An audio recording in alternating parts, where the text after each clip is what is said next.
اینجا ما توی قلب آلمانیم و معروف ترین ماشین آلمانیا واسهتون آوردیم. مرسدس بنز اس کلاس. نه فقط اس کلاس، مایباخ مهران جان. مایباخ اس 680 کلاسش هم میگم کلاس. 12 سیلندر، 612 اسب بخار و 6 لیتر حجم موتور.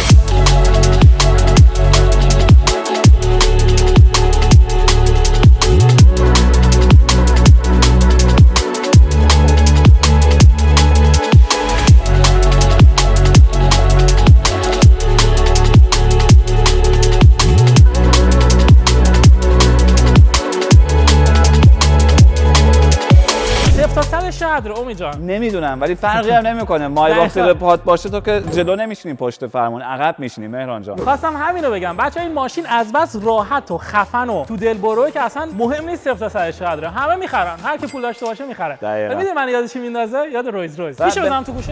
نه اینو نزنی، اینو نزنی. اینو این دفعه نزن مهران جان. نه البته این یه چیز خیلی خوبیه که تو میگی، چون که خیلی‌ها مایباخو با رولز رویس مقایسه میکنن. و هدف من امروز تو این ویدیو اینه که ما یه فکری بکنیم، چون که میدونید مایباخ نصف قیمت رولز رویسه. آره. یه مثلا یه رولز رویس گوست خیلی باحال مثلا تو مایه 400 500 هزار یورو نوعش، و این مایباخ نوعش مثلا تو مایه 260 70 هزار یورو، یعنی 200 هزار یورو کمتر، نزدیک نصف قیمت. و سوالی که من امروز از تماشاچی‌ها دارن که آخر ویدیو رأی بدن بگن نه رولز رویس هیچی رولز رویس نمیشه، یا خیلی عاقل‌تره که آدم چی یه مایباخ بذاره زیر پاش. بچا حتما تا آخر ویدیو رو ببینید و توی کامنت‌ها برام بنویسید. امید جان بریم برای ظاهر این ماشین. میدونی مایباخ منو یاد چی میندازه؟ توهین نشه، خودش توهین نشه.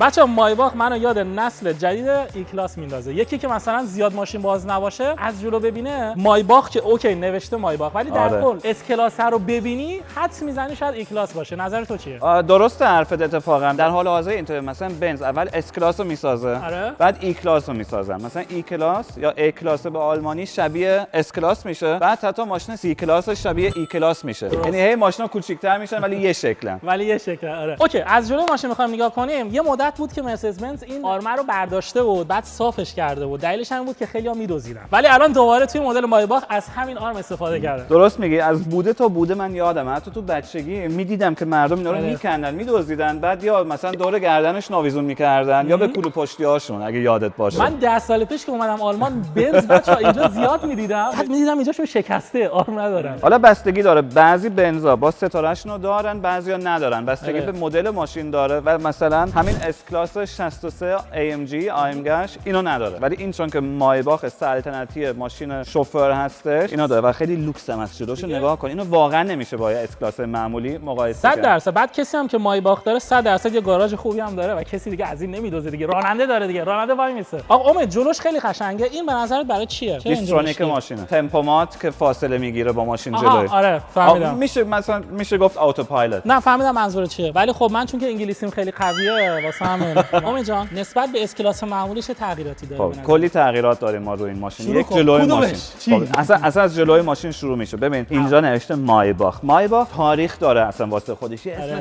خیلی خیلی گنده‌ایه تو دنیا. مایباخ یه شرکت واسه خودش بوده که از 1900 و چند مهران جان 1909 شروع کردن ماشینای های اند گرون بسازن اون موقع. و تو سال 1960 مرسدس بنز سهم مایباخو خرید کامل، ولی تا سال 2000 اصلا ماشین تولید نکردن. تازه تو سال 2000 شروع کردن مایباخ بسازن و اون موقع مایباخ و اس کلاس دو تا چیز کاملا جدا بودن. ولی الان دیگه از سال 2015 شروع کردن تو مدل‌های اس کلاس یه اس کلاس مایباخ بسازن. بعد جالبش هم اینه که بچه‌ها شرکت مایباخ خیلی وقت نیست که الان مثلا رو دور اومده، چند سال خیلی خیلی مشهور شده و مدل اس مایباخ پارسال سال 2023 ازش 328 هزار تا فروش شد.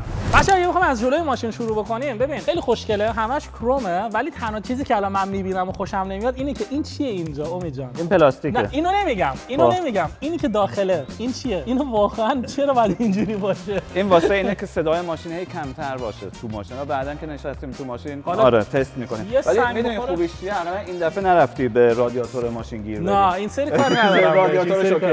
رادیاتورش اوکی. حالا بیا از بغل ماشین رو نگاه بکنیم. بعد نگاه کن چقدر درازه. تو وایسا اینجا. بچه‌ها من اینجا وای میسم. این ماشین طولش 5 متر و 49. 5 متر و 49. حالا پیش من هر قدم یه متر. ببینیم واقعا 5 متر و 49 میشه. نه وایسا این 1 متر و 2 سانتی. نه خوبه این 1 متر. 2 3 4 5 آره درسته 5 متر و نیم ماشین. تو وایسا اونجا، من وایسا اینجا، نگاه کن چقدر دوری هستم. یعنی نگاه کن حتی بخوام دستتو بگیرم اصلا نمیشه. مثلا فرض بکن تو خیابون بعد میخوای دور بزنی. آره بخوای سرطه بکنی با این ماشین حتی. ولی یه سیستم خیلی خوب داره برای سرطه کردن. راننده.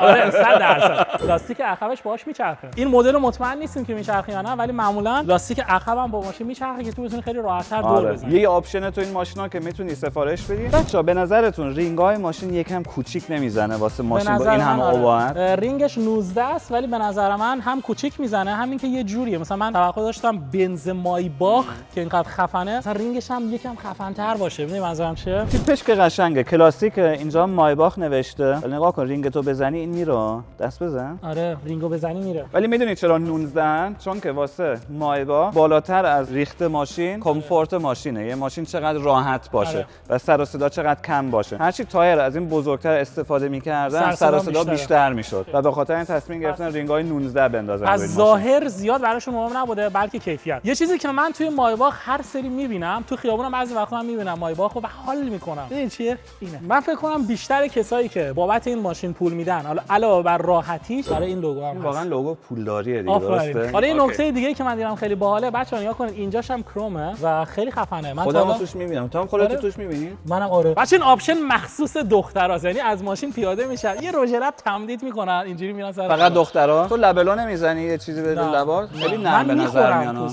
میخورم. چیو میخوری؟ پوست شایی. پوست لباتو. فهمیدم. بچه‌ها بریم ماشین از عقب هم ببینیم. از عقب میتونست هر ماشینی باشه. یعنی به نظر من ابعاد این ماشین از عقب زیاد نیست. واقعا میتونه سی کلاس باشه، ای کلاس باشه، اس کلاس باشه. از عقب هم خیلی شبیه به ای کلاس‌های جدیده. فقط مایباخ نوشتن. اگه این مایباخو برداری حتی اصلا آدم فکر می‌کنه اس کلاس معمولیه. قشنگ‌تر نبود مثلا این وسط هم به جای ستاره بنز لوگو مایباخ بود؟ همینو می‌خواستم بگم. به نظر من حتی جلو هم اگه به جای لوگوی بنز لوگوی مایباخ باشه خیلی خوشگله. خب بچه‌ها بریم برای صندوق عقب. در ماشین بازه. بفرما مهران جان. ما کلیدو یه نگاه کن. اول از همه بله بچه‌ها کلید ماشین رو ببینید. خیلی خوشگله. اجازه است بزنم؟ یه بار بزنم. آخ جون. راهنما رو دیدی؟ اینجوری میشد. چه خفن بودی. آخ جون ببین پشتش زیاد جا نداره. من دارم این ماشین رو با زیاد جا نداره. بذار ببینم. نه بذار ببینم. تو که میگی زیاد جا نداره. اوکی بیا. چرخ اضافه نداره نه؟ مثلا رینگ مایباخ جا داره. آره حالا یک مهران اوکی بچه‌ها ما بریم این ویدیو رو بدون امید ادامه بدیم. بچه‌ها صندوق عقبش جا داره همینجوری که می‌بینید. یه صدایی میاد. صدا چیه؟ من نمیشنوم. بچه‌ها اینم درد بنزینشه. یه لحظه ساکت دارم سکانس میگیرم. بچه‌ها دستگیری در چرا بریم امید در بیاریم الان میاد بیرون امید ماشینت خرابه نمیتونم درت بیارم. اشکال اوکی شد اوکی. ببین اینو نگاه عادت می‌کرده. ولی اوکی بود جاش اوکی بود. آره جات خالی. می‌خوای تو این پشت بشین یه دور بزنیم؟ این پشت من میتونم، من عادت دارم. نه ولی صندوق عقبش جادار بود. نه امید اوکی بود. آره کاملا اوکی بود.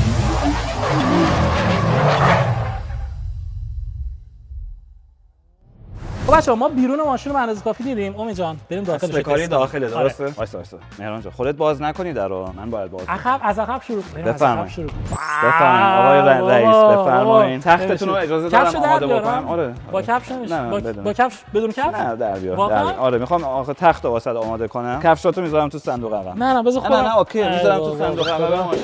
به خدا با پای چپ وارد شدم ببخشید. ببین تختش کنی. وایسا اول من بگم چقدر جا دارم. شاید عجله داری امید. بس اول من میگم چقدر جا دارم. همیشه عجله دارم کارو بکشونم به تخت میدونی. این پشت آدم میشینه. ببین چی کم دارم الان. یه خیلیون امید ندارید اینجا نه؟ خیلیون چرا واسه بذار الان میارم واسه. نه نمیخوام یه چیز دیگه بیاره. خب آقا من الان که اینجا نشستم امید خیلی جا داره. خیلی جا داره درسته. ببین من الان نشستم تقریبا میتونم پامو صاف کنم. بیا تا اینجا میره. خیلی جا داره. بالشت هم داری پشت سرت؟ بالش داره. این چه بالشت با بالش خریدی نه؟ آره ماشین با بالش میاد. آره جدی با بالش میاد؟ آره با بالش. با این بالش یا با اون بالش؟ نه بالشت مایباخ. نمیشه بردارم بنازم رو تسلا؟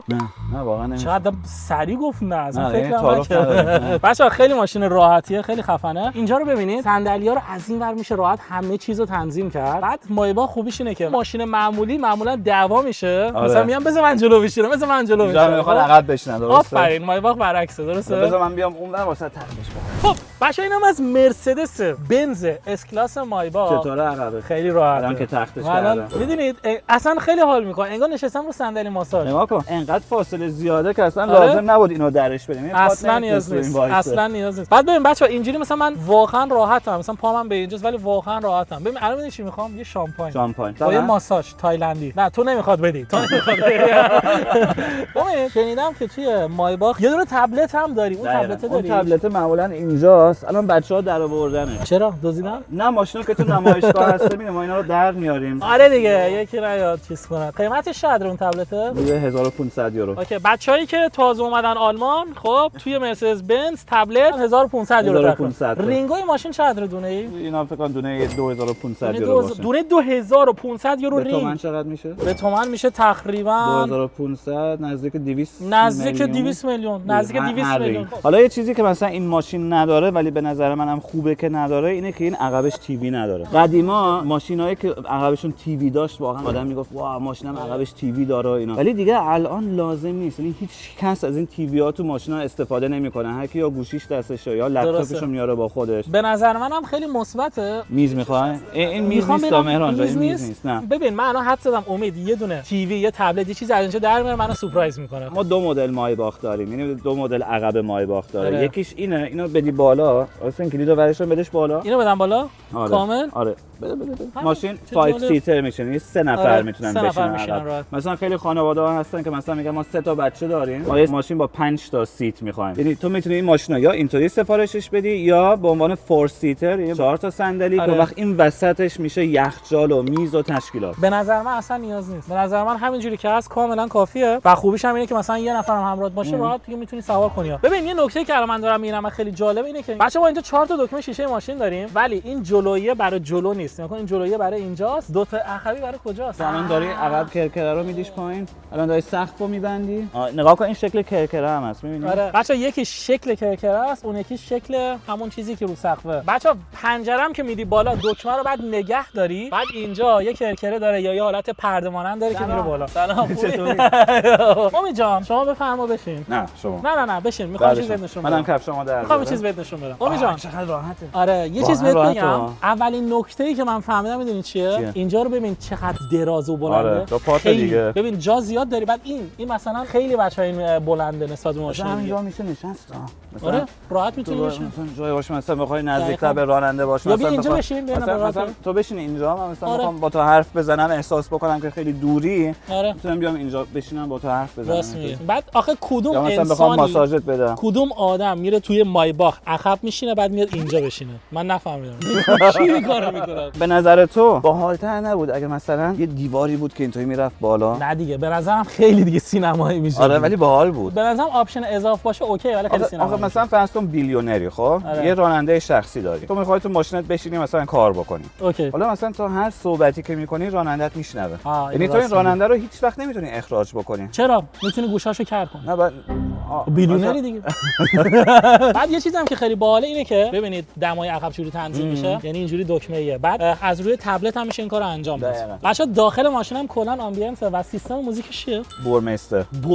بورمستر نمیدونم چیه ولی نه دیگه گرونترین ساوند سیستمی که میتونی تو ماشین داشته خیلی خفنه. خب بچه‌ها اینم از ماشین ما از بیرون و الان بریم و تست رانندگی باش بکنیم. بریم که تو خیابون چطوریه. تو بشین عقب من میشینم پشت. نه امروز من راننده. باشه بچه‌ها اوکی لیتس گو بریم. چون من از خودم عقب بشینم قد راحته. تنها ماشینی که دوست دارم عقبش بشینم همینه. آقا بریم و سوار ماشین بشیم. به مهران جان دوست داشتم من در واسط باز بکنم ولی فدا باز سره. نکردم. همین که رانندگی می‌کنی کافیه. لا بیافتیم. آقا لطفاً یه شامپاین به من بدید. آدم واقعا یه شامپاین کم داره. البته من که اهل اینجور چیزا نیستم. من فقط فقط کافه. ببین واقعا راننده می‌خوای. من الان می‌خوام درو ببندم خیلی اذیت میشم. آره اینی که مثلا این مدل سیستم دربستن الکترونیکی نداره یا ما کشفش نکردیم ولی فکر کنم نداره. خوب نیست. بعد ببین دستم به دستگیری نمیرسه می‌بینی؟ من بعد اینجا رو بگیرم درو ببندم. من نمی‌خرم اینو دیگه. شاید خریدیش. نه بابا. یه چیزی هم که عجیبه نگاه کن، اون ستاره رو می‌بینی درست نمی‌بینیش، اینطوری کاپوت چیزه، تا حالا تو بنز اینطوری من ندیدم. راست میگی. بچه از داخل یه حالت قوس داره. آره. و اصلا نمیتونی درست ببینیش. معمولا ستاره رو همیشه خوب می‌بینی تو بنز، درسته؟ آره دقیقاً. این یه جوریه، فرق می‌کنه. احساس می‌کنم ماشین خاموشه، خیلی خیلی ساکته. میدونستی ماشین نویز کانسلینگ داره؟ یه سیستمی سوار کردن که بلندگوهای ماشین سر و صدای ماشین رو میبرن پایین، مثل گوشای نویز کانسلینگ هستش که این همین سیستم رو داره. چقدر خفن.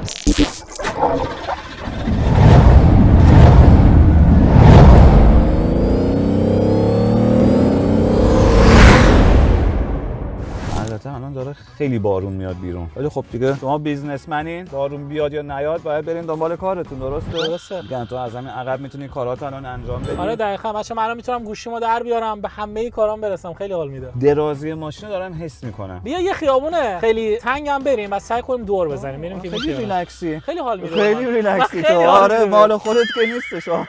آره من که اصلا برام فرقی نمیکنه، درست؟ از همه لحاظ اوکی ام. امید میدونی احساس چی دارم؟ احساس تو لیموزین نشستم. خب لیموزینه دیگه. ولی نه از اون لیموزینای بلند. احساس میکنم تو اون لیموزینا. بلند ماشین نزدیک 6 متر مهران جان. چقدر اینجا جا دارم. اصلا آدم میتونه یه میز بیاره اینجا، لپتاپ بذاره روش. خب خیلی یه میز بیاری اینجا گفتی؟ من میخوام بیارم. آقا چیکار تو میخوای میز با خودت 200 بیاری؟ پول دادم. امید الان سرعتی که داریم میره 42 تا، ولی صدا بیرون هم نمیاد زیاد، نه؟ نه اصلا این ماشین واسه همین ساخته شده که صدا از بیرون نیاد. امید جان میشه بزنی کنار؟ من خوابم برد. جدی الان؟ میگم.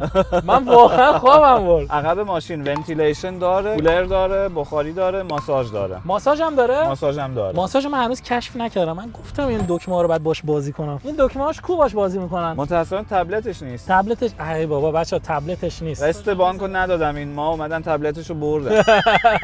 بعد نکته جالب میدونید چیه؟ ما می‌خواستیم یه مرسدس بنز مایباخ تست کنیم چون که شما خیلی تو کامنت‌ها نوشته بودید. بعد امید زنگ زده به شرکت مرسدس بنز گفته که آقا مایباخ دارید؟ اینا گفتن یه مایباخ داریم 4000 کیلومتر رفته در حد نوع. قیمتش چقدره امید؟ ببین این ماشین الان میگن 175000 یورو. 175000 یورو پولشه. امید گفته اوکی بیارش ما حالا تستش بکنیم. بعد امروز صبح من اومدم امیدو دیدم، بعد میگه سلام علیک کردیم اینا، بعد گفتم امید مایباخ اینجاست؟ میگه آره اینجا میمونه. میگم چرا اینجا میمونه؟ میگه خریدمش. بعد بچا بنزو که امید خریده راننده هم براش استخدام کرده. همین امروز استخدام کردیم. امروز صبح یه راننده استخدام کردم چون که من واقعا این سرم خیلی شلوغه در حال حاضر. خب مثلا میرم و میام حقیقتش هی سرم تو گوشیمه و واقعا خطرناکه این کار. آدم خوب نیستش بشینه پشت فرمون و سرش تو گوشی باشه. فکرشو کردم که همین ماشین رو واسه راننده‌ام بگیرم، ولی حقیقتش دارم یواش یواش یکم منصرف میشم. چرا؟ ببین پشت ماشین که نشستم اسمش مایباخه، اس کلاسه. خب ولی من خب رولز رویس روندم، بنتلی روندم، میشناسم این ماشینا رو. این ماشین یکم به نظر من ادای گنده رو در میاره ولی لولش رو نداره. ببین چیزی که منو اذیت میکنه اینه که مثلا درش اتوماتیک بسته نمیشه. این آپشن رو بعد نداره آره بعد مثلا الان مثلا یه تبلت اینجا ما نداریم، نه ماساژ میتونیم روشن، هیچ کاری نمیتونیم بکنیم. من میگم نخره. حالا یکم تست بکنیم تا حالا یکم عقب من که نمیخرم، حالا نه اینکه پولشو نداشته باشم.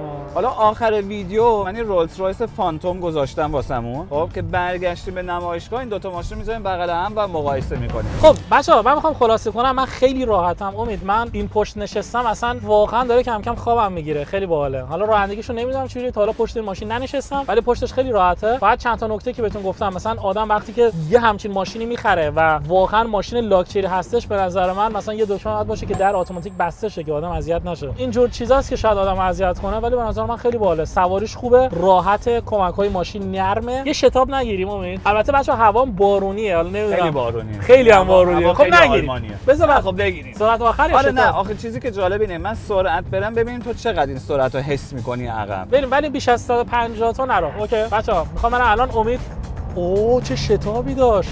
شتاب 140 150 کافی 160 هیچی هم نمی‌بینم جلومو. آره بچه‌ها من زیاد حس نکردم، خیلی بار بود. 160 تا داره میره ماشین، اصلا انگار مثلا توی ماشین معمولی داری 80 تا میری. واقعا همین جوریه. مهران جان من که هنوز دو دلم. من الان دوست دارم عقب ماشین بشینم، تو بشین پشت فرمون که مقایسه بکنیم. تو عقب ماشین بشین، اگر خوب نبود دیگه نمیخریش، درسته؟ دقیقاً. اوکی یعنی تو الان عقب ماشین نشستی یه تصمیم 175000 یورویی میگیری، درسته؟ یعنی ببین در حال حاضر واقعا دنبالشم یه ماشین بخرم که راننده‌ام بتونه بشینه پشتش. خب من تمام وقت فکرم این بود من یه بنز مایباخ بخرم ولی یه جورایی نمیدونم حال نمیکنم. شاید باید بنتلی یا رولز رویس بخرم.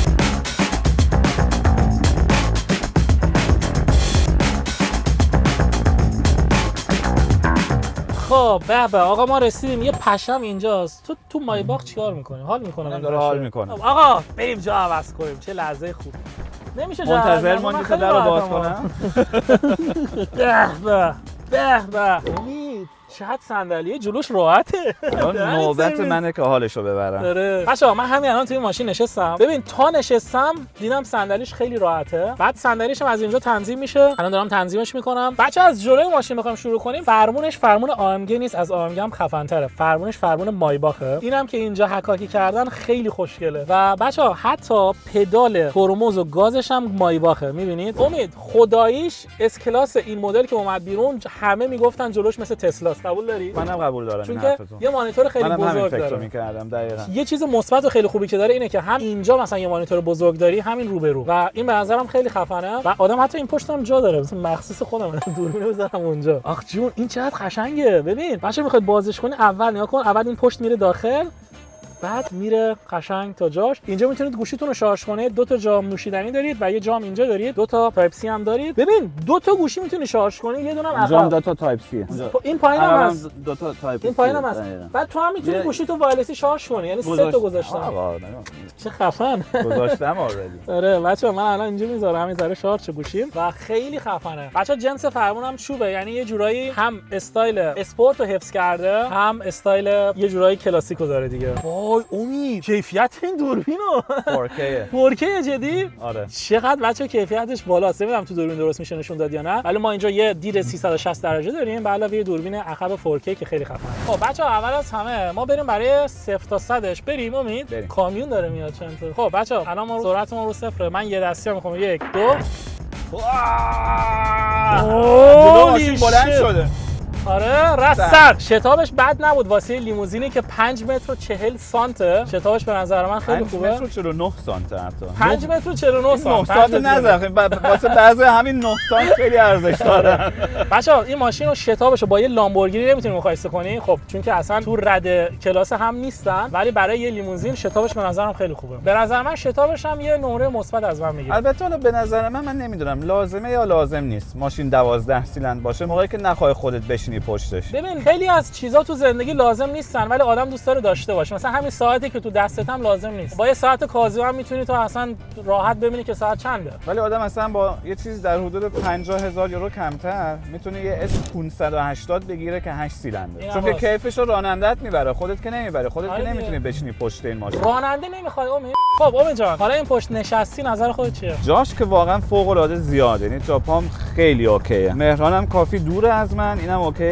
یعنی دوست داری من دور باشم از تو دیگه. باشه دمت گرم. نمیدونم بچه‌ها بعد برگردیم نمایشگاه. رولز رایس فانتوم آماده کردیم بغل این ماشین بذاریم و مقایسه بکنیم و تصمیم قطعیمون رو بگیریم که عاقل‌تره من این ماشین رو بگیرم یه چیزی در حدود 200 هزار یورو صرفه‌جویی بکنم یا بریم سراغ رولز رایس یا بنز. بچه‌ها اینم از مرسدس بنز مایباخ که ما امروز تستش کردیم. حالا رسیدیم به مرحله تصمیم گرفتن که باید من چه کار بکنم. مهران جان 175,000 یورو درسته؟ خب بعد تصمیم بگیری. خب ببین این ماشین نو 270,000 یورو پولش بوده. الان 2 سال کار کرده. 5000 کیلومتر کار کرده تا الان و قیمتش 175,000 یورو. در مقابل این ماشین اینی رولز رایس فانتومه. نوع این ماشین 600,000 یورو پولش بوده. 600,000 یورو. این دیگه رولز رایس واقعا گنده. فانتوم اینه از گوست هم گنده تره. خب این الان 50,000 کیلومتر کار کرده و قیمتش 450,000 یورو. ببین افت قیمتش به نظر من مثل همن یه جورایی نه؟ واسه اینکه 50,000 کیلومتر کار کرده و فقط 150,000 تا افت کرده این افتش بیشتر بوده. این 5,000 کیلومتر کار کرده و 100,000 یورو افت قیمتشه. همین مهران جان وای میسی جلو تو موقعی که فقط مایباخ اینجا بود میگفتی مایباخ اس کلاس فلان اینه اونه. خب حالا که رولز رایس رو گذاشتیم رو به روش ببین اصلا ابهت داره امید. مثلا تو اینجا رو ببین اصلا قشنگ معلومه اصلا یه چیزی دیگه است. بعد میدونی خوبی این چیه؟ میشه زد تو سر این امیلیه. آخه میدونید چیه؟ حالا که دارم اینا رو مقایسه میکنم واقعا خودم منصرف میشم از این ماشین. بابا کرم داشتم دیگه ببخشید. نه خراب میاد. بالا سرت. بذار درنت. بچه‌ها خب امید جان تصمیمت رو بگیر. رولز رایس مایباخ کلاسیکه. اونی که مثلا این مایباخ میخواد به عنوان یه ماشین با راننده بذاره زیر پاش، یه جورایی چی میگن، پایین جامون نیست، بالا رامون نیست. خب این مایباخو میذاره زیر پاش. ولی مثلا رولز رویس چیز دیگه. یه چیزم بهت بگم، تو میتونی از تجربیات من استفاده کنی، چون منم تو ایران که بودم راننده زیاد داشتم. حالا اگه سوال چیزی هم داری میتونی از من بپرسی. چرا میخندی؟ یه نیم دقیقه نه شاید 15 ثانیه واقعا خیلی جدی گرفتم. نه واقعا داشتم. آره چرا داشتیم؟ مدرسه میرفتیم یه پیکان بود. عالی. این رولز خداییش ببین مایباخ بیشتر جا داره نظر منو بخوای. این دیگه نباید خم بشی درو ببندی. دکمه رو میزنی. اصلا بیا بشین توش، بیا بشین پیشم. بیا اونور. من با کفش میام. حالا با کفشم نیومدی اشکال نداره. ببین اولا درمو نگاه کن، برقی بسته میشه. ببین در ماشین برقی بسته میشه. این صندلی هم ببرم جلو. از اینجا میتونی؟ چقدر باحال. من فکر کنم بعد روشن کنیم. تو مایباخ جاپامون واقعا بیشتر بود. کافیه امید. میخوای بخوابی مگه؟ میز داری، تلویزیون داری. میز داری، تیوی داری که گفتیم البته به درد نمیخوره تیوی ها، ولی بالاخره باز فرق میکنه. آره باز فرق میکنه. واقعا فرق میکنه. برایش ستاره ها رو ببین تو سقف ماشین، استارلایت داره. جلوشو ببین. من جلوشم بچا جلوشم خودش هافنتر. یه لول دیگه هستی. ببین بعد من سوار رویز رویز هم شده بودم بچا. رویز رویز نسبت به اون مایباخ خیلی نرم‌تر بود. صدای داخلم خیلی کمتر بود. این مایباخ صدا داخلش یه ذره بیشتر بود و ماشینم در اون حد نرم نبود. یعنی واقعا ببین به نظر من واسه کسی که مثلا یه ماشین خیلی لوکی میخواد، خیلی اوکی میخواد، زیاد تو چشم اینا نباشه، زیادم خرج نکنه، اوکی 170 80 هزار تا میدی و یه مایباخ میخری واسه خودت. نه داشتم تست می‌کردم این چیه باز نمیشه.